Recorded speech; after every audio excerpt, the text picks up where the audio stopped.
არაბთა გაერთიანებული საამიროები, ანუ UAE, გამოვიდნენ OPEC-დან. რას ფიქრობ ამაზე?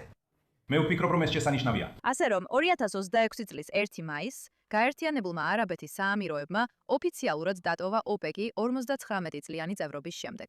ეს ძალიან დიდი ამბავია.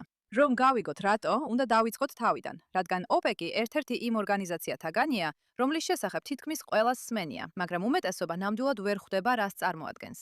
OPEC-ი ნიშნავს ნავთობის ექსპორტიორი ქვეყნების ორგანიზაციას. ის დაარსდა 1960 წელს 5 წევრი ქვეყნის მიერ: ერაყი, ირანი, ქუვეითი, საუდის არაბეთი და განსაკუთრებით ვენესუელა. ჩვენ ერთად წვეთ, რამდენ ნავთობს ვაწარმოებთ თითოეული, რათა შევძლოთ გლობალური ფასის კონტროლი ისე, რომ ეს ჩვენთვის მომგებიანი იყოს. ერთად ვადგენთ ფასს, ერთად ვიღებთ მოგებას.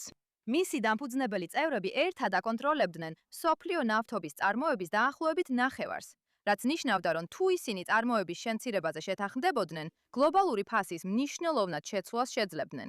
უზარმაზარი გავლენა მთელ გლობალურ ეკონომიკაზე. და ეს გავლენა კარტელის OPEC-ის ხელშია.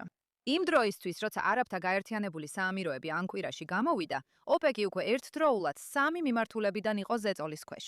არაბთა გაერთიანებული საამიროების გასვლა OPEC-ის აღსასრულის დასაწყისი არ არის. ეს შეიძლება იყოს დასასრულის დასასრული. აზიაში შუქ არაბთა გაერთიანებული საამიროები და პოსტ-მადუროს ვენესუელა ერთად წარმოადგენენ ნავთობის წარმოებისა და მარაგების ისეთ ბაზას, რომელიც უკვე აჭარბებს ყველაფერს, რისი გაერთიანებად OPEC-ის დარჩენილ წევრებს შეუძლიათ. სწორედ ეს შეუსაბამობაა ნაწილობრივ მიზეზი, რის გამოც არაბთა გაერთიანებული საამიროები 59 წლის შემდეგ ტოვებს ორგანიზაციას, რადგან ეს ურთიერთობა ძალიან დიდი ხანია, სულ უფრო და უფრო არასასიამოვნო ხდება.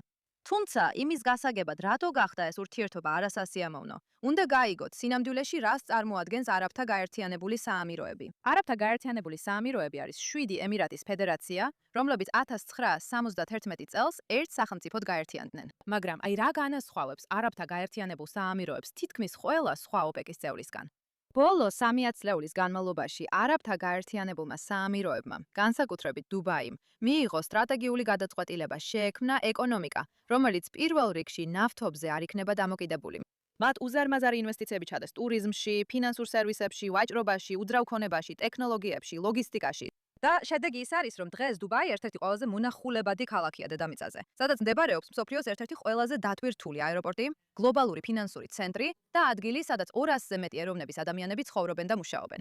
არაბთა გაერთიანებული საამიროების OPEC-დან გასვლა ფსონია, მაგრამ ეს მხოლოდ ერთ შედეგზე დადებული ფსონი არ არის. ეს არის ფსონი იმაზე, რომ ირანის კონტროლი ჰორმუზის სრუტეზე დასრულდება. იმ მომენტში, როცა ეს საფრთხე გაქრება, კომერციული გადაზიდვები განახლდება, სადაზღვეო ხარჯები ნორმალიზდება და ჰორმუზის დერეფანი კვლავ გაიხსნება. ასეთ შემთხვევაში არაბთა გაერთიანებული საამიროები მზად არის მყისიერად დაატბოროს ბაზარი. არაბთა გაერთიანებული საამიროები აქტიურ ნაბიჯებს დგამს. აბრაჰამის შეთანხმებები, ვაშინგტონთან ურთიერთობის გაღრმავება და ეხლა OPEC-თან დაკავშირებული გადაწყვეტილება, რაც სულ უფრო დამოუკიდებელ საგარეო პოლიტიკაზე მიუთითებს, რომელიც აღარ გადის არაბულ ქვეყნებზე ისე, როგორც ტრადიციულად ხდებოდა სპარსეთის ყურის საგარეო პოლიტიკაში.